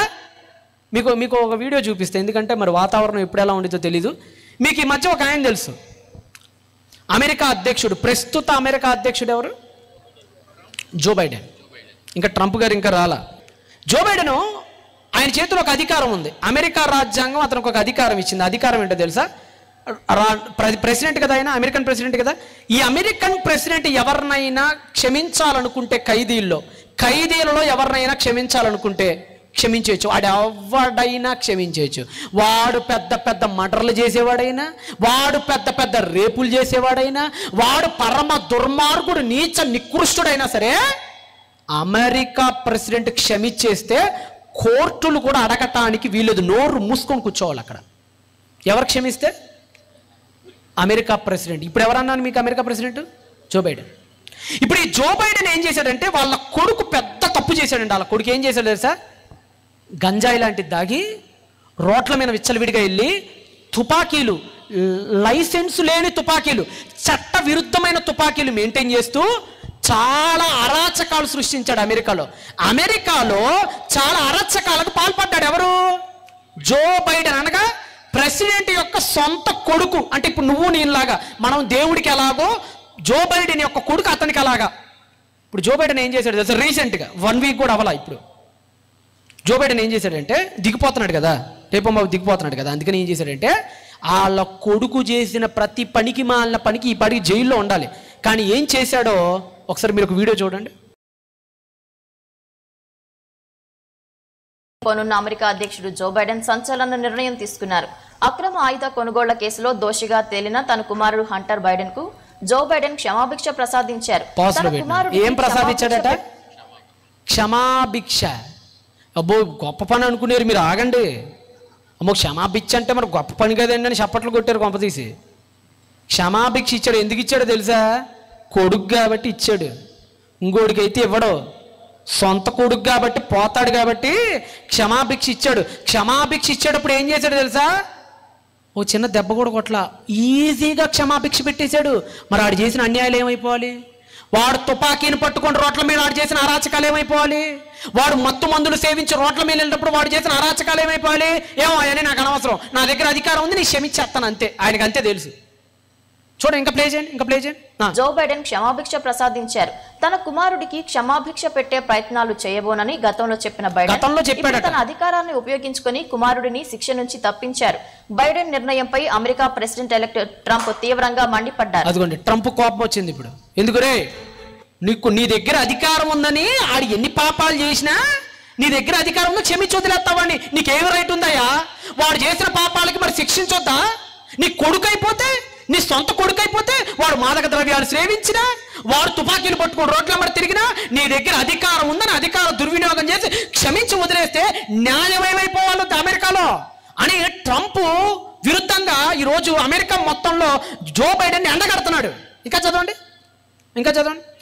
ప్లే చదవండి. అమెరికా అధ్యక్షుడు జో బైడెన్ కుమారుడు హంటర్ బైడెన్ కు భారీ ఊరట లభించింది. కొన్ని రోజుల్లో అధ్యక్ష పీఠ నుంచి దిగిపోనున్న జో బైడెన్ తన కుమారుడికి కేసుల నుంచి పూర్తి ఉపశమనం కల్పించారు. అక్రమ ఆయుధం కొనుగోలు సహా 2 క్రిమినల్ కేసుల్లో హంటర్ కు జో బైడెన్ అధ్యక్షుడి హోదాలో క్షమాభిక్ష ప్రసాదిస్తూ సంచలన నిర్ణయం తీసుకున్నారు. న్యాయశాఖ నిర్ణయాల్లో జోక్యం చేసుకోనని అధ్యక్ష బాధ్యతలు చేపట్టిన రోజే చెప్పిన మాటకు కట్టుబడి ఉన్నారన్న బైడెన్ జరిమానా లేవు, శిక్షలు లేవు. మరి ఆడు ఒకవేళ తుపాకీని పట్టుకొని ఎవరినైనా చంపితే మరి ఆ సచ్చిన వాళ్ళకి ఏమైనా చేశాడంటే ఏమీ లేవు. మరి ఆ మాదక ద్రవ్యాలకు కలిగిన శిక్ష ఏమన్నా వేసావంటే ఏమీ లేవు. ఏమీ లేకుండా అధికారం ఉందని ఒకే ఒక మాట అన్నాడు. ఏమన్నాడు? నా కొడుకుని క్షమాభిక్ష. ఇంకెళ్తే అయిపోయింది. ఇది న్యాయం అంటారా అన్యాయం అంటారా? మీరే చెప్పండి. ఇప్పుడు మీరు చెప్పాలి. ఇప్పుడు ఇది కొడుకు తప్పుడు పనులు చేస్తుంటే, పనికి మాలిన పనులు చేసి రోడ్ల మీద తిరుగుతుంటే నీకు అధికారం ఉందని చెప్పేసి వాడు ఎన్ని తప్పుడు పనులు చేసినా క్షమాభిక్ష పెట్టేసావు. వాడికి ఒక్క శిక్ష వాడికి విధించకుండా ఇది న్యాయమా అన్యాయమా? మీరు చెప్పండి. 100కు 100% అన్యాయం. ఎందుకు అన్యాయం? అండి? మరి వాడు చేసిన పాపాలకు శిక్ష ఏది? ఇదేనా నీకు ఇచ్చిన విలువ? ఇదేనా ప్రెసిడెంట్ అంటే ఇలానేనా చేయాల్సింది? ఇప్పుడు ఇదే మాట దేవుడి దగ్గర కూడా వచ్చిద్దా లేదా చెప్పండి. ఇప్పుడు అమెరికా దేశం మొత్తం జో బైడెన్ తప్పుపడుతుంది. ఇప్పుడు ఇదే ప్రశ్న దేవుడి దగ్గర కూడా వచ్చిద్దా లేదా చెప్పండి. ఏ ప్రశ్న? సరే దేవా, నీ దగ్గర అధికారం ఉందని చెప్పి ప్రతి పాపిష్టి పనుని నువ్వు క్షమించేసుకుంటూ నోటి మాటతో క్షమించేసుకుంటూ వెళ్ళిపోతే మరి ఇక ధర్మం, న్యాయం, నీతి పదాలు ఎందుకు ఇక బొట్లో పడేక పక్కన చెత్తబొట్లో పడేక ఇక ధర్మం అనే పెద్ద పెద్ద పదాలు, న్యాయం అనే పెద్ద పెద్ద పదాలు, నీతి అనే పెద్ద పెద్ద పదాలు ఎందుకు ఇవన్నీ? పాపం చేస్తే క్షమించేసే కాడికి ఇన్ని రిస్ట్రిక్షన్స్ ఎందుకు, ఇన్ని రూల్స్ ఎందుకు, ఇన్ని లాస్ ఎందుకు అని ఖచ్చితంగా న్యాయం అనేది ఆయన ఏం జరుగుతుంది, న్యాయం అనేది ఆయన ఏం చేస్తుంది, ప్రశ్నిస్తుంది. ఇప్పుడు జాగ్రత్తగానండి. ఇప్పుడు న్యాయాన్ని ఇప్పుడు ఆయన ఏం చేయాలి, సాటిస్ఫై చేయాలి. న్యాయాన్ని ఏం చేయాలి ఇప్పుడు ఆయన, సాటిస్ఫై, సంతృప్తి చేయాలి. సంతృప్తి చేయాలంటే దానికి కావాల్సింది దానికి ఇచ్చేయాలి. ఇప్పుడు న్యాయానికి కావాల్సింది ఇచ్చేయాలి అని అంటే దేవుడు ఇప్పుడు ఏం చేయాలి చెప్పండి. రెండు ఓకే అయిపోయినాయండి. ఇప్పటికే మీకు చెప్పానండి, లవ్ ఓకే, దాంతో ప్రాబ్లం లేదు, దేవుడు తీసేశాడు. పరిశుద్ధత కూడా ఓకే, నోటి మాటతో క్షమించేస్తున్నాడు, అది కూడా హ్యాపీ అయిపోయి పక్కన కూర్చుంది. న్యాయం అనే దాన్ని ఇప్పుడు ఎలా సంతృప్తి చేయాలి? ఎందుకంటే ఈ న్యాయం అనేది ప్రశ్నిస్తుంది, ఏది తగ్గిన ఫలం, ఏది తగ్గిన ఫలం, ఏది తగ్గిన ఫలం అంటుంది దేవుణ్ణి. అప్పుడు ఆయన ఏ ఊరకనే క్షమించి వదిలేస్తే అది న్యాయం ఎట్లయిద్ది? ఆ రోజు దేవుడు న్యాయవంతుడు ఎలాగవుతాడు చెప్పండి. మరి ఇప్పుడు దేవుడు ఏమవ్వాలి? ఇందాక మనం ఏం చదువుకున్నాం, ఆయన నీతి న్యాయములను అందుకని ఇప్పుడు ఆదాము మొదలుకొని నేటి వరకు మన అందరినీ చిత్తకొట్టి పక్కన పెట్టేయాలి. ఎవరు? దేవుడు. నేనైనా మీ ముందు మాట్లాడుతున్న నేనేమైనా పరమ పరిశుద్ధుని ఏం కాదు చిన్నప్పటి నుంచి. వీళ్ళైనా నేనైనా మీరైనా అందరం మూట కట్టుకొని మన అందరం ఏం చేసిన వాళ్ళమే, పాపం చేసాం కానీ పక్కన వాళ్ళకి తెలియదు అంతే. చెయ్యక కాదు, చాలా చేసాం. మన అంతర్స్వభావాన్ని అర్థం ముందుకెళ్ళి ఏమేం హృదయమా నువ్వు ఏమేం పాపాలు చేసావంటే పిచ్చిబోల్డ్ అని చెప్పిద్ది. అది లెక్కలు కూడా పెట్టుకోలేరు మీరు. ఇప్పుడు మనం చేసిన పాపాలన్నిటికీ దేవుడు న్యాయాన్ని సంతృప్తి పరచాలి. ఈ న్యాయాన్ని అని అంటే అందరిని తలకాయలు నగిరేసి యెహూ గంపలో తీసుకుపోయినట్టు తీసుకోవాలి ఆయన కూడా. అందుకని ఇప్పుడు ఆయన ఏం చేశాడంటే దేవుడు ఒక ఫెడరల్ హెడ్ని రెండోసారి పంపించాడు. మొట్టమొదటి ఫెడరల్ హెడ్ ఎవరు? ఆదాం. రెండవసారి ఇంకొక ఫెడరల్ హెడ్ని పంపించాడు. ఆ రెండవసారి ఆయన పంపించిన ఫెడరల్ హెడ్డే అవర్ లార్డ్ జీసస్ క్రైస్ట్. ఈయన రెండోసారి ఇప్పుడు ఆటకు దిగాడు. ఇప్పుడు రెండవ అవకాశం, సప్లిమెంటరీ ఎగ్జామ్ అన్నమాట. ఇప్పుడు ఇది మన అందరికి ఏం ఎగ్జామ్? సప్లిమెంటరీ తెలుసు కదా, ఫెయిల్ అయ్యామంటే ఇక పోయినట్టే, స్వాహా. ఇప్పుడు ఆ ఎడ్జ్లో ఉంది. ఆ ఎడ్జ్లో మన మానవ జాతిని గెలిపించటానికి మన పక్షాన ఒక మహానుభావుడు మనలాంటి శరీరాన్ని ధరించుకొని ఈ పాపిష్టి లోకానికి దిగొచ్చాడు. ఎవరైనా? సర్వోన్నతుడైన యేసుక్రీస్తు ప్రభువుల వారు. ఆయన ఈ లోకానికి వచ్చి, వర్షం పడిపోతుంది, నేను ఇంకా ముగించేస్తాను, ఒక్క నిమిషం అంతే. ఆయన ఈ లోకానికి వచ్చి మూడిట్టి సాటిస్ఫై చేశాడు, మూడిట్టి సంతృప్తి. దేవునిలో ఉన్న ఆ మూడు లక్షణాలను, మూడు స్వభావాలని సంతృప్తి చేశాడు. ఒకటి, ప్రేమను ఏం చేశాడు ఆయన? ఏం చేశాడు ప్రేమని? సంతృప్తి. ఎలాగా? సిలువ ద్వారా ఆయన ఈ ప్రపంచానికి ఏం చూపించాడండి? ప్రేమ. ప్రేమ. ఈ ప్రేమను ఆయన ఏం చేశాడు? సంతృప్తి. చనిపోవటం ద్వారా మిమ్మల్ని ఎంత ప్రేమిస్తున్నాడో దేవుడు, ఆయన చనిపోవటం ద్వారా మిమ్మల్ని ఎంత లవ్ చేస్తున్నాడో ఆయన దేవుడు, మీ చావు తన చావుతో మనల్ని మార్చాలని మనల్ని ఎంత ప్రేమిస్తున్నాడో ఆయన లవ్ని తన సిలువ ద్వారా ఏం చేశాడు? సాటిస్ఫై చేశాడు. తన మరణం ద్వారా ఆయన దాన్ని సంతృప్తిగా వించాడు. ఇక రెండోది ఉంది, అదేంటి? పరిశుద్ధత. ఇప్పుడు దీనికి ఏం చేయాలి? పాపమేగా దీనికి చేయకూడదు. మానవ జాతి పక్షాన ఆయన ముందుకు దూకి ఆయన ఎలా బ్రతికాడు? పాపులలో చేరక ప్రత్యేకముగా బ్రతికినవాడు, నాలో పాపమున్నదని నిరూపించగలవాడు, స్థాపించగలవాడు ఎవడు అని రంకె వేశాడు యెరూషలేం నడి రోడ్డు మీద నుంచొని ఆయన. అంటే ఆయన ఏం లేదు, మన తరపున నుంచున్న ఫెడరల్ హెడ్గా ఆయనకి పాపం అనేదే లేదు, పరిశుద్ధతగా బతికాడు. తద్వారా పరిశుద్ధతను ఆయన ఏం చేశాడు? సంతృప్తి పరిచాడు. ఇక మూడోది ఒకటి ఉంది, న్యాయం. ఇంకొక్కటేనండి మానవ జాతికి మిగిలింది, అదేంటంటే శిక్ష ఒక్కటి మిగిలిపోయింది. ఇప్పుడు మనందరి తరపున ఆయనే నిలబడ్డాడు. ఎంత కొట్టుకుంటారో కొట్టేసుకోండి, ఎంత చీల్చి చండాడేస్తారో చండాడేసుకోండి. దేవా, ఈ ప్రపంచ మానవాళి ఉగ్రతని ఎంతైతే నీకుందో ఆ ఉగ్రతంతా నా మీద కుమ్మరించేసేయి అని ఆయనే రంగంలోకి దిగి మన మీద పడాల్సిన శిక్షణ ఆయన ఏం చేస్తున్నాడు? తన మీద పడేశాడు. అందుకని కొరింథీ పత్రికలో ఉంటుంది, ఆయన మన నిమిత్తము పాపమాయను, కొరింథీయులకు రాసిన పత్రిక 5వ అధ్యాయం మీరు చదువుకున్న, రోమీయులకు రాసిన పత్రిక మీరు చదువుకున్న, మన విషయంలో ఆయన ఫెడరల్ హెడ్ అయ్యాడంటుందండి. మృతి పొందిన మంచి మాట ఉంటుంది చూడండి. ఆయన మన వైపున ఎంత ఫెడరల్ హెడ్షిప్ వహించాడో. ముగించుకుందాం. కొరింథీయులకు రాసినటువంటి పత్రిక 2వ పత్రిక తీయండి. కొరింథీయులకు రాసిన 2వ పత్రిక 5:14 తీయండి. జాగ్రత్తగానండి. అందరి కొరకు ఒక్కడే మృతి పొందాడు గనుక అందరూ మృతి పొందేశారు. అది సంగతి. అంటే అందరి కోసం ఒక్కడు చనిపోతే మిగతా వాళ్ళందరూ ఏమైపోయినట్టు? చనిపోయినట్టే. అదేనండి ఫెడరల్ హెడ్ అంటే అర్థం అదే. మీకు అది అర్థమైతే సిలువ శిక్ష ఎందుకు అర్థమైతే లేదనుకోండి, నోటి మాటతో క్షమించేయచ్చుగా అని దిక్కుమాలిన లాజిక్లు ఉపయోగిస్తారు బైబిల్ దగ్గర. బైబిల్ ఎందుకు సిలువ శిక్ష అనే యాగాన్ని ఎంచుకుందంటే న్యాయం లేదురా, నోటి మాటతో క్షమించేయచ్చు ఆయన అనుకుంటే న్యాయం లేదే. ఆయన అధికార దుర్వినియోగుడు కాదే. తన దగ్గర పవర్స్ ఉన్నాయని చెప్పి ఇష్టానుసారంగా చేసే దేవుడు అయితే ఇంకో రకంగా ఉండేది. అలా కానివాడు ఆయన. ప్రతి దానికి న్యాయం మాట్లాడాలంటాడు ఆయన. ప్రతి విషయంలో పరిశుద్ధత కావాలంటాడు ఆయన. అంత పట్టింపు కలిగిన వ్యక్తి కాబట్టి దేవుడు ఆయన పట్టింపు విడిపింపు కోసం యేసుక్రీస్తు ఏం చేయాల్సి వచ్చింది? మనందరి శిక్షను ఆయన మీద వేసుకోవాల్సి వచ్చింది. అందుకని ఇంకా అన్నాడండి 5వ అధ్యాయం అంతా కూడా ఫెడరల్ హెడ్షిప్ గురించి మాట్లాడుతుంది. 18 నుంచి చదవండి, 18 నుంచి 19 చదవండి, 18 నుంచి 19 చదవండి. కొరింథీయులకు రాసిన ఇదే 2వ పత్రిక 5వ అధ్యాయం 18. మీకు 5వ అధ్యాయం అర్థం అవ్వాలంటే, సిలువ అర్థం కావాలంటే, ఆ రోజుల్లో కూడా ఇలాంటి పనికిమాలిన మాటలు మాట్లాడారు కాబట్టి ఆయన పత్రికలో వివరంగా రాశాడు. ఆయన అదేమనగా దేవుడు వారి అపరాధం, ఎవరి అపరాధాలు? మనల్ని దేవుడు వారి అపరాధములను బట్టి వారి మీద మోపలేదట. అంటే మనందరి అపరాధములను మన మీద మోపకుండా క్రీస్తునందు పాపమును తనతో సమాధానపరుచుకొని ఆ సమాధాన వాక్యమును మాకప్ప చెప్పాడు. 21 వచనం చదవండి. ఇప్పుడు 21 ఇప్పుడు చదవండి. ఎందుకనగా రహస్యం అండి, అది విశ్వరహస్యం. అది మీకు అర్థం కావట్లా. దేవుడు ఎంత ప్రణాళిక రచించాడంటే మానవ జాతి కోసం, మనము ఆయన నీతి అగునట్లు,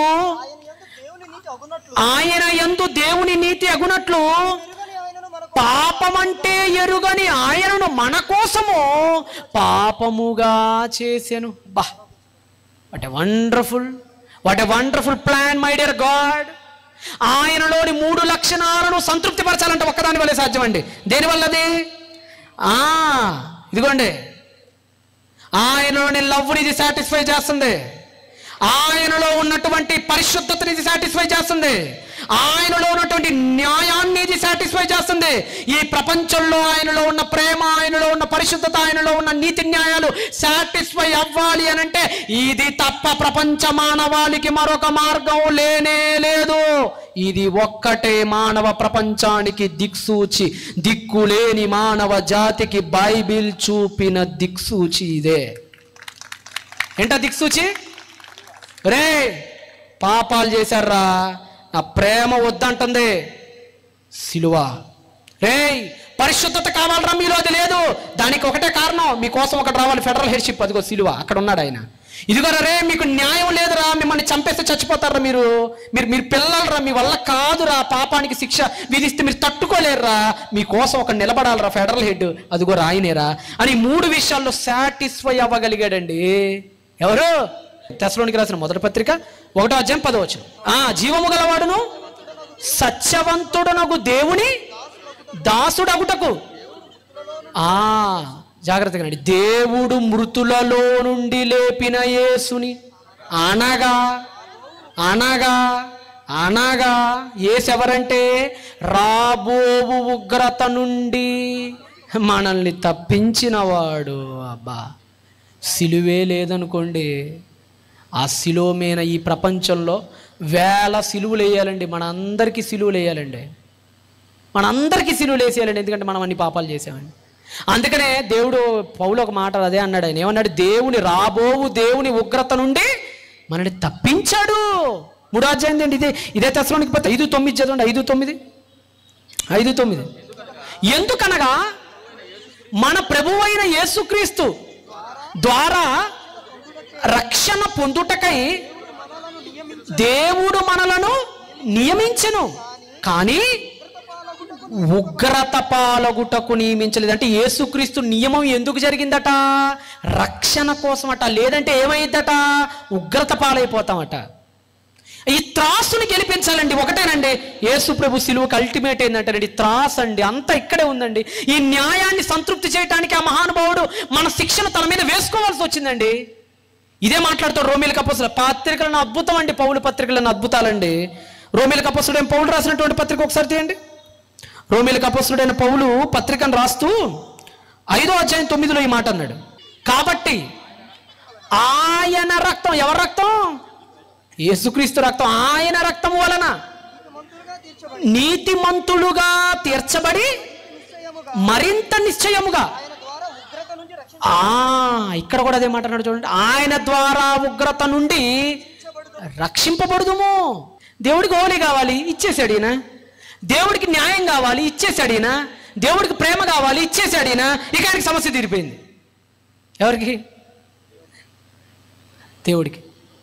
అప్పుడు ఆయన వేల ఏళ్ల నుండి మూసివేయబడిన పరలోక ద్వారాలని ఒక్కసారిగా తన్నం తెరుచుకున్నాయండి శిలువయాగం ద్వారా. అప్పుడు ప్రపంచ మానవాళికి ఏం కలిగింది? ఆ పనికి మనలోడికి చెప్పండి, ఆ రాధాగాడికి ఏమని? ఆయన ఎవరో చచ్చిపోతే మనకు పాపం పోవటం ఏంటంటే దరిద్రుడా, ధోని 6 కొడితే మనకు వరల్డ్ కప్ రావటం ఏందో దరిద్రుడా దరిద్రుడా అని. అక్కడెక్కడ అభినవ్ బింద్రా గెలిస్తే ఇండియాకి వరల్డ్ కప్ రావటం ఏందో దరిద్రుడా నికృష్టుడా అని చెప్పండి. అడిగి ఫెడరల్ హెడ్షిప్ అంటే ఏంటో తెలుసుకోవాలి, దిక్కుమాలోడా అని చెప్పండి అడిగి. యేసుక్రీస్తు మీద ప్రపంచ మానవాళి జీవం, ఆదాము మీద ప్రపంచ మానవాళి మరణం. వాళ్ళు ఇద్దరు మనలాంటి వారు కాదు, సమస్త మానవ జాతికి సమాఖ్య ప్రతినిధులు అన్న సంగతి తెలియాలి ఫస్ట్.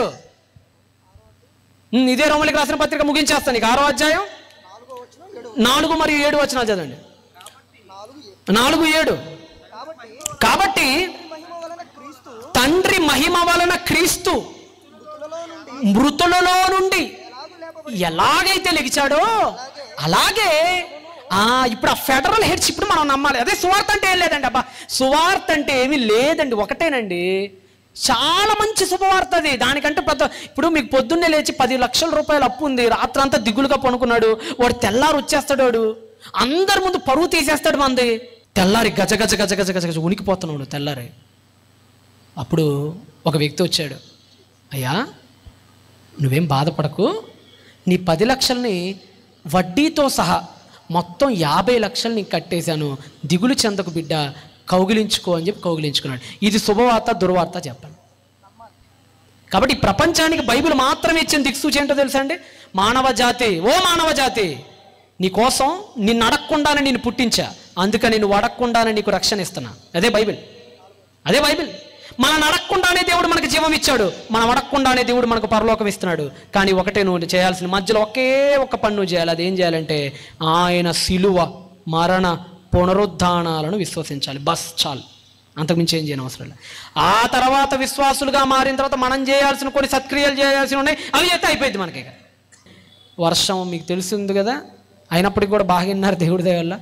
సంతోషం. రేపటి దినం కూడా తొందరగా రండి, వాతావరణం బాగున్నప్పుడే. మరొక దిక్సూచి బైబిల్ ఏం చెప్పిందో సమస్త మానవ ప్రపంచానికి నేర్చుకుందాం. కళ్ళు మూసుకొని చిన్న ప్రార్థన చేసుకుందాం.